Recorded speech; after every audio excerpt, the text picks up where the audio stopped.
Então, na aula passada eu tinha falado sobre as gimnospermas, né? Que são o primeiro grupo que é o primeiro grupo de plantas com sementes. E eu achei melhor a gente terminar as plantas primeiro, todos os grupos, para poder fazer uma revisão depois com tudo. Então, hoje a gente vai falar das angiospermas, que são a grande maioria aí das plantas que a gente tem no dia a dia. São as plantas que possuem flor e que possuem fruto.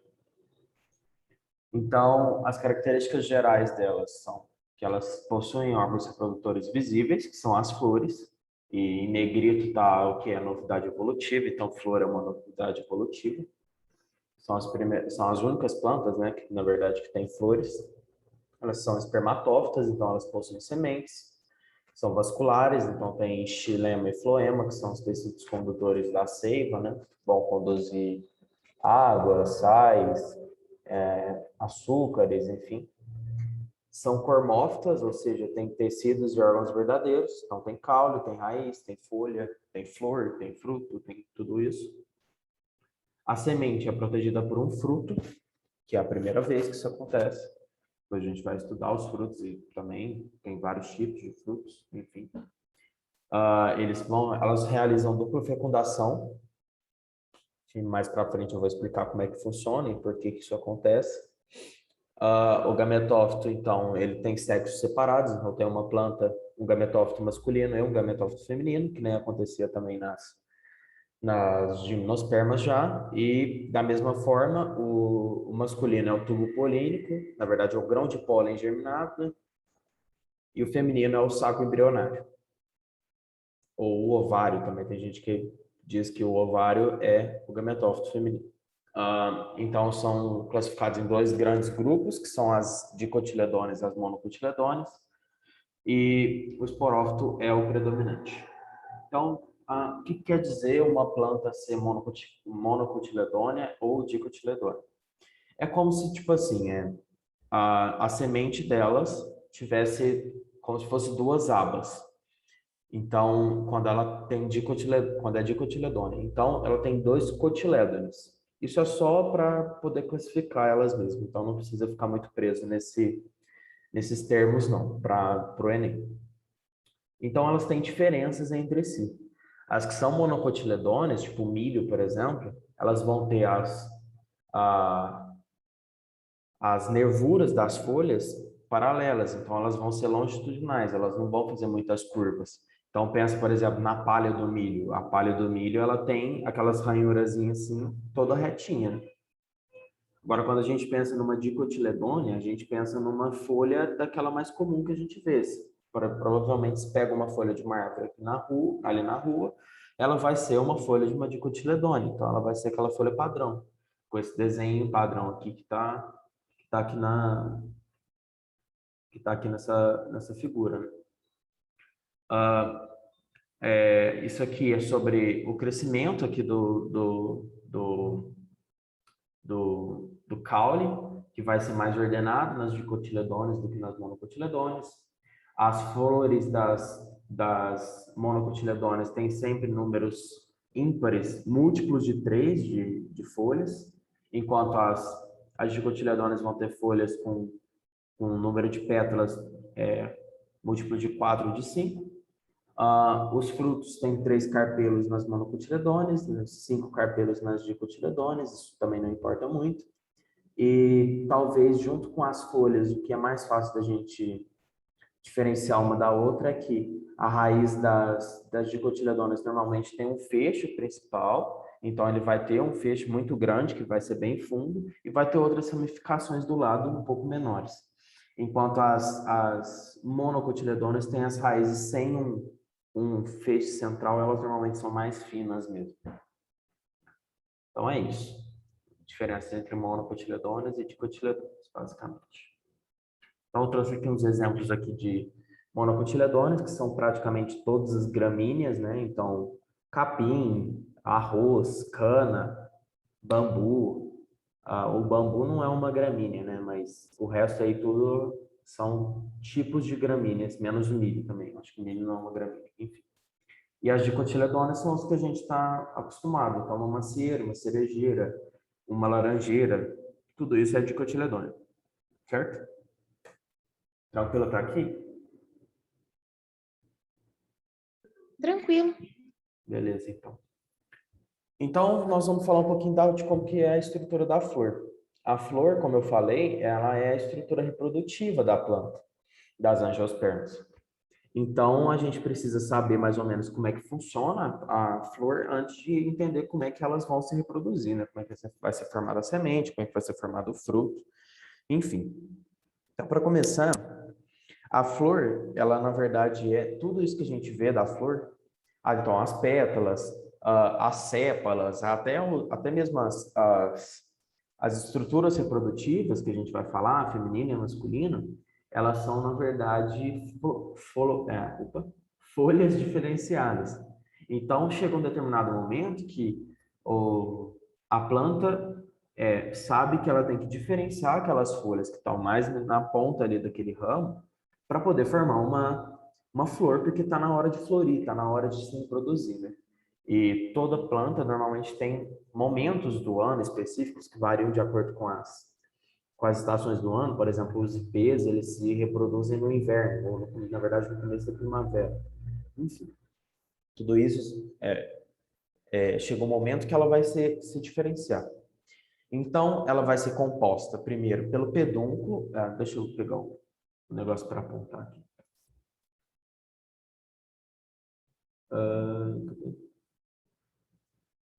Então, ela vai ser composta pelo pedúnculo, que é onde que ela vai ficar presa ali ao ramo, né?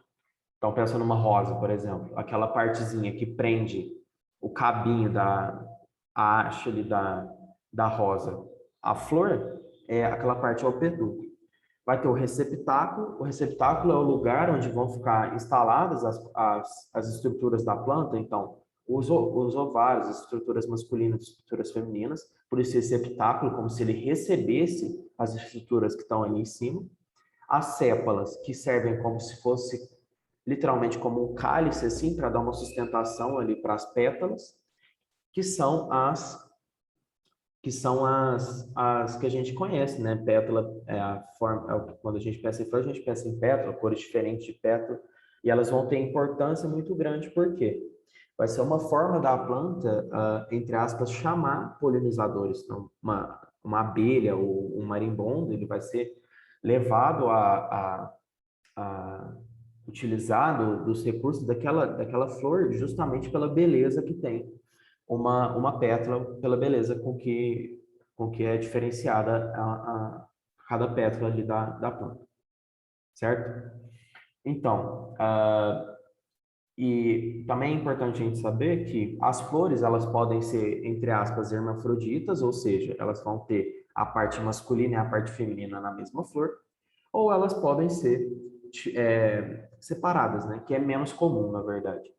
É que vai ter uma flor que é feminina e uma flor que é masculina, certo? Tudo tranquilo até aqui?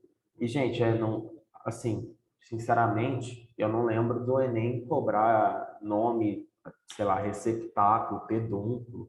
Não lembro disso acontecer. Então, realmente é só para vocês saberem que existe e como é que funciona. Porque a botânica, ela não é, como eu já venho falando para vocês, ela não é cobrada, tipo, muito muito ferrenho assim no vestibular, porque imagina a gente ter que lembrar de tudo isso. Pois é, Raíssa, tudo bem com você? Boa noite. Então, pode ficar tranquilo. Então, vamos passar aqui agora para as estruturas reprodutivas propriamente ditas, né? Então, tá aqui um desenho de uma flor, que inclusive eu acho que quiseram aqui representar um hibisco, né? Inclusive a flor que eu coloquei aqui embaixo, isso é um hibisco. Então, vamos lá. Vamos começar pelas estruturas femininas de reprodução, que a gente chama o conjunto disso tudo de gineceu. O gineceu, ele vai ser composto primeiramente ali pelo... Tô bem também, Raíssa. Melhorei da dor de garganta, tô bem. Mas não tem problema não. Depois como eu gravei, depois eu posto lá no YouTube, aí você vê o começo da aula. Mas foi tranquilo também. Então vamos lá. Então a gente vai ter o óvulo, aliás, o ovário. O ovário vai ser o local ele vai abrigar todas as estruturas, todas as células que vão participar da reprodução, que a gente vai ver daqui a pouco. Então, o óvulo, que vai ser que vai formar o gameta feminino, né? Então, inclusive, é uma coisa que a gente confunde muito. Na planta, o óvulo não é o, já não é o gameta feminino propriamente dito. Ele vai abrigar e ele vai formar a oosfera, né, que a gente chama, que é o nome que a gente dá para o gameta feminino. Mas a gente vai ver isso aí. Então, o ovário, ele vai abrigar ali aquelas células, que vai abrigar também o gameta depois, né? E depois que ocorre a fecundação, o inchaço desse ovário, ele vai ser responsável pela formação dos frutos verdadeiros. Então, quando a gente for falar de frutos, eu vou falar para vocês que existem frutos verdadeiros e existem pseudofrutos. Quando é fruto verdadeiro, é sempre o ovário. Então, a flor, essa parte da flor, o ovário aqui, que vai ser o que vai formar o fruto depois. Então, a gente tem também o estigma da flor, que é essa parte aqui em cima. Não sei se vocês já perceberam quando a gente pega numa flor que ela tem esse cabinho aí aparente, esse estigma aparente, ele tem meio que tipo uma gosminha ali, e essa gosminha ela serve para poder prender o grão de pólen quando ele cair ali. Então imagina, se o grão de pólen ele é tão pequeno, mas tão pequeno que ele pode ser levado pelo vento, então quer dizer que ele precisa ficar preso de alguma forma. E essa foi a forma com que as plantas fizeram para que ele ficasse preso ali e pudesse ocorrer a fecundação depois, né? Então, o estigma serve para receber o grão de pólen, certo? E o estilete é o que liga o estigma ao ovário. Então, ele vai ligar o ápice, que é o estigma, a base, que é o ovário, certo? Então, as estruturas masculinas agora. Alguma dúvida em estrutura feminina?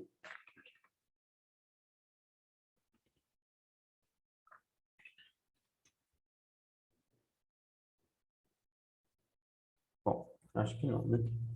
Então, as estruturas masculinas a gente vai chamar de androceu. O androceu, o androceu é o conjunto de estruturas masculinas, então, e ele vai ter só duas partes.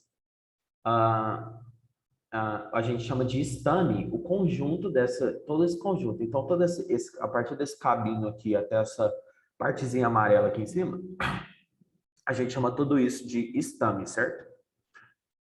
Então, o estame vai ser formado pelo filete, que ele serve basicamente só para deixar a antera mais para cima assim da planta e ter maior possibilidade de uma abelha quando vai pousar e pegar o pólen ali, pegar aquela seiva ali da flor, poder grudar grudar nela os esporos e poder polinizar. E é basicamente isso. E a antera vai ser o lugar onde vão ser formados os grãos de pólen, que são os esporos da planta, lembra? Que grão de pólen é a mesma coisa que esporo. Então, vai ser na antera que vão ter as células que vão formar esses esporos. Inclusive, aqui a nossa próxima figura é como é que ocorre a formação do esporo nas angiospermas. É bem parecido com o que ocorre nas gimnospermas anteriormente, inclusive. Então, dentro da antera, que é aquela parte, que é a parte masculina ali da reprodução de uma flor, a gente vai ter células que a gente chama de microesporócito, que vão ser diploides. E aí, o que elas vão fazer? Aquele mesmo processo. Vão fazer a meiose, aí sempre na meiose a gente vai ter 4 células filhas. Essas células filhas são os esporos por si só, vão ser os esporos, e aí vai acontecer o quê? Vai acontecer a divisão do núcleo em duas partes iguais. A gente vai ter um núcleo vegetativo e um núcleo germinativo. O núcleo vegetativo, ele serve justamente para... Então, o nome é muito sugestivo. Se ele é vegetativo, ele vai, entre aspas, vegetar. Então, ele vai formar alguma estrutura. Então, ele vai formar o tubo polínico. Lembra do tubo polínico? que é aquela parte que eu falei para vocês, que tipo assim, funciona meio que como se fosse um caninho mesmo, para levar o gameta masculino até o gameta feminino, vai acontecer da mesma forma. Com a diferença que aqui nas gimnospermas a gente vai ter 2 núcleos germinativos, porque ele vai se duplicar, mas a gente já vai falar disso. Então, o núcleo vegetativo vai servir para poder formar o tubo polínico, ele que vai comandar a formação do tubo polínico já dentro do estigma aqui da flor, certo? Entendido, gente? Como é que funciona, mais ou menos? Só para vocês terem uma noção. Se quiser que eu volto.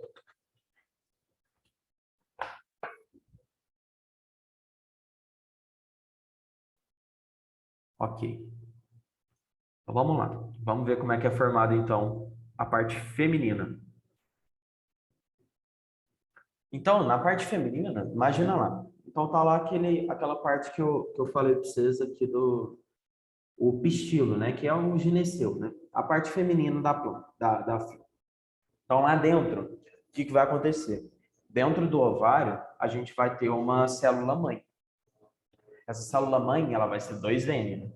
E ela vai fazer uma meiose, da mesma forma que aconteceu na imagem anterior.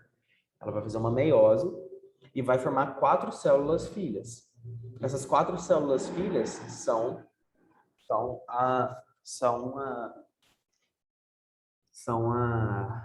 vão formar o gametófito, né? O gametófito feminino, que é a outra geração.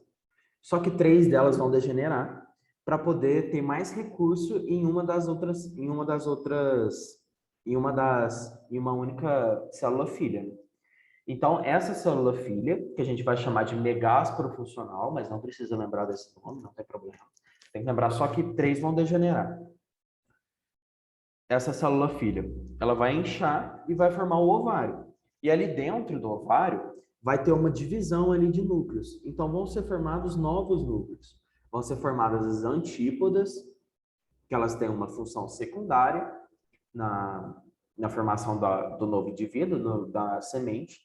Os núcleos polares, que vão ser importantes para a formação de uma estrutura que nós vamos ver daqui a pouquinho.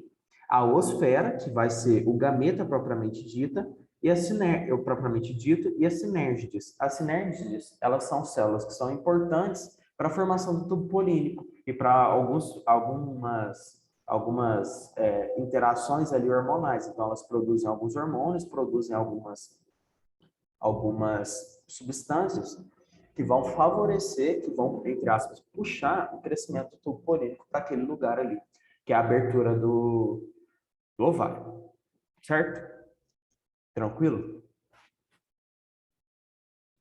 Essas antípodas aqui, para ser sincero, eu nem sei quais são, qual é a função delas, porque elas são meio que uma incógnita, assim, para que elas estão ali, enfim. Mas tranquilo até aqui, galera? Sobre como que vai ser formado, então, o gametófito feminino. Mesmo processo, meiose, 4 células filhas, 3 degeneram, uma vai formar o gametófito feminino. Vai ter a multiplicação dos núcleos e cada um vai ter sua função. Tá? Vamos passar para frente. Então, reprodução sexuada. Eu não vou ler isso aqui, eu coloquei mais para vocês terem um materialzinho de apoio depois, porque senão fica meio chato, né? Se eu ler tudo. Então, vamos lá. Você olha essa imagem aqui, você fala, meu Deus do céu, o que está acontecendo? Mas calma, vai dar certo. Ó, beleza. Foi lá, formou o esporo, e eu já tenho o grão de pólen aqui, que já tá pronto para fazer a função dele, que é formar uma semente. Então, beleza. Tá lá o grão de pólen. Aí lembra que eu falei que tem a célula vegetativa e a célula generativa, que é, na verdade, a gente também pode chamar de célula gamética, enfim. Pode ser célula generativa. Enfim, essa célula generativa vai se dividir, vai dar origem a uma nova célula por mitose, né? Então, elas vão ser duas células iguais. Então, a gente vai ter 3 células dentro do grão de pólen. 2 células generativas e uma vegetativa. Aí o que vai acontecer? Chega lá uma abelha, enfim, foi lá sugar a seivazinha ali de uma planta e levou para outra. Quando ela tá lá sugando o negócio e tal, ela deixa cair ali um grão de pólen no estigma da flor. Ele vai ficar preso aqui e aí a célula vegetativa vai começar a fazer o trabalho dela. O que é o trabalho dela? O ovário aqui da planta vai começar a emitir sinais para onde que ele deve crescer. Então, vocês estão vendo que aqui, ó, ele está começando a germinar e aqui ele já está todo germinado? Foi porque foi efetiva aí essa formação do tubo polínico. E aí os dois núcleos polares, os dois núcleos generativos, eles vão começar a fazer o seu trabalho. A primeira fecundação que a gente vai tratar é a formação do zigoto propriamente dito. O que vai ser? Vai ser o encontro de uma das células generativas que estão dentro desse grão de pólen com a oosfera, que é o gameta feminino. Isso vai ter o encontro dos dois e vai formar o zigoto 2N normalzinho, padrão. Agora que vem ela. Vocês lembram daquele núcleo polar que eu falei aqui, ó? Esses dois núcleos polares? Esses dois núcleos polares, eles vão se juntar com a outra célula germinativa que tem lá dentro do grão de pólen. Quando elas se juntam, vocês concordam que se eu tenho, ó, N, N e N, quando eu junto os três, fica 3N. Então, tem uma célula 3N que vai ser formada aqui. E aqui, essa célula aqui, ela é 3N, certo? O que ela vai formar? Ela vai formar um negócio que chama endosperma. O endosperma, ele vai ser meio que a estrutura zona da semente mesmo. Ele vai ser, na verdade, a reserva nutricional dessa semente. Então, ele vai ser responsável por formar ela. Por quê? Vocês concordam que, às vezes, as sementes demoram um tempo para poder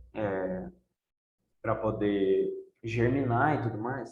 Então, pensa, eu preciso manter o embrião vivo. Ele está vivo aqui. Eu preciso de recursos para poder manter ele. Então, é justamente para isso que serve esse endosperma. Ele vai garantir que enquanto não tem água, enquanto não tem local seguro para poder germinar a semente, ele vai manter o embrião vivo. Mesmo que esse embrião fique assim, ó, com um metabolismo muito lento, mas ele vai estar vivo. E aí, o que vai acontecer? Vai ser consumido, e vai chegar um momento que esse embrião fica forte o suficiente para poder brotar e formar uma nova planta. Então, é basicamente isso, não tem muito segredo. É bem parecido com a gimnosperma, com a única diferença que a gente vai ter 2 fecundações. Uma vai ser para formar o embrião e a outra vai formar o endosperma. E sempre lembra que o embrião é 2N e o endosperma é 3N, certo? Então, é por isso que tem a formação aí de 2 núcleos generativos nas angiospermas, desculpa. Certo? Alguma dúvida?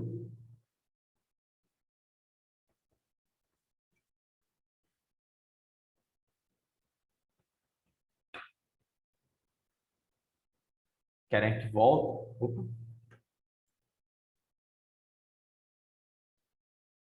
Certo, então, gente. Ó, então depois dá uma lida aí no material. Na semana que vem, nossa, eu preciso marcar com vocês a reposição, né? Bom, é isso. Eu não trouxe questões hoje, porque, como eu falei, é muito raro cair no Enem. Mas aí, na outra semana que a gente for fazer a revisão, eu trago umas questõezinhas que dá para dar uma treinada, certo? Então,